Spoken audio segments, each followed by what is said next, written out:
السلام علیکم ورحمۃ اللہ۔ ناظرین اکرام، غفران غازی ٹی وی میں آپ سب کا خیر مقدم ہے۔ امید کرتا ہوں کہ آپ سب بخیر و عافیت ہوں گے۔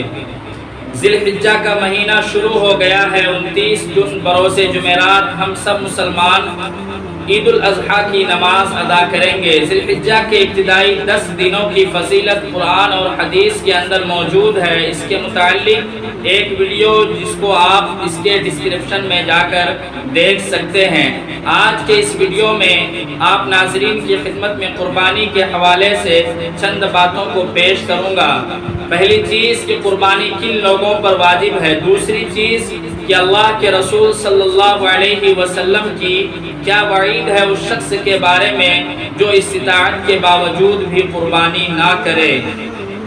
قربانی ان لوگوں پر واجب ہے کہ جن کے پاس واجب الادا اخراجات یعنی ضروری اخراجات گھر کے لائٹ بل ہوں یا پھر گیس کے بل ہوں، اسی طرح سے گھر کے جو ضروری سامان ہو، اور اسی طرح سے قرض ادا کرنے کے بعد اتنا مال بچتا ہو کہ جس کی قیمت 52.5 تولہ چاندی کی قیمت یا پھر 52.5 تولہ چاندی یا اس سے زائد مال قربانی کے دنوں میں موجود ہو، ایسے شخص پر قربانی کرنا واجب ہے۔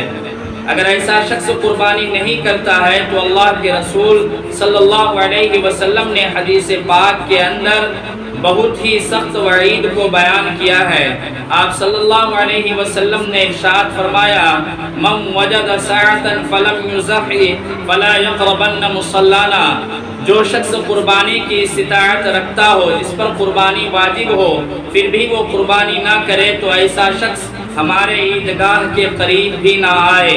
اللہ کے رسول صلی اللہ علیہ وسلم کے اس سخت وعید کو سمجھنے کی ضرورت ہے کہ آپ نے صاف الفاظ میں بیان کیا ہے کہ ایسا شخص ہمارے عیدگاہ کے قریب بھی نہ آئے۔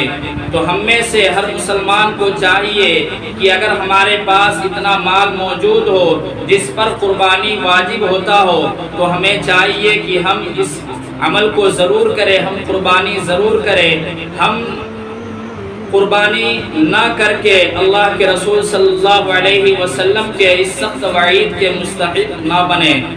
اللہ تبارک و تعالی ہم سب کو عمل کرنے کی توفیق نصیب فرمائے، آمین۔ ملاقات ہوگی پھر کسی ویڈیو میں، جب تک آپ سب اپنا خیال رکھیے گا۔ السلام علیکم ورحمۃ اللہ وبرکاتہ۔